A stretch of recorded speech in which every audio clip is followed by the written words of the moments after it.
si Duterte na kanyang gera daw kontra droga. Peke, gera kontra droga. Napakasakit sa isang pamilya. Napatay na lang ang anak mo ng basta-basta na walang dahilan. Hanggang ngayon, walang investigasyon. Itong peke war on drugs na to, kasabot maging ang mga kapulisan hanggang sa kataas-taasan. Lahat ginamit nila upang masupil daw ang droga. Pero bagtos, ang pinapatay nila yung halos walang mga kalaban-laban. Nanlaban daw! Nanlaban daw!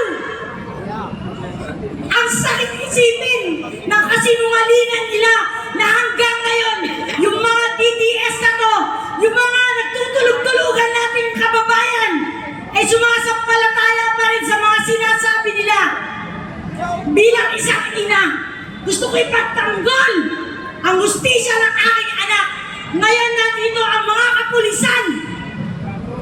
Pagdating nyo ng bahay, pag naghubad kayo ng uniforme, anak din kayo, kapatid din kayo, tatay din kayo. Sana maramdaman nyo kung gano'ng sakit ang patayin ng anak na walang kalaban-laban. Hindi ko po sinabing kampihan nyo kami, pero sana huwag kayong maging bias. Alam nyo lang hindi tama ang pagpatay to serve and to protect. At ngayon nalalapit na naman ang eleksyon.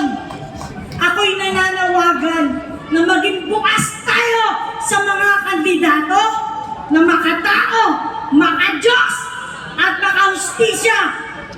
Ito pong pagpupulong natin na ito ay panawagan sa lahat ng Pilipino na naniniwala sa Diyos, naniniwala sa batas ng tao at batas ng Diyos.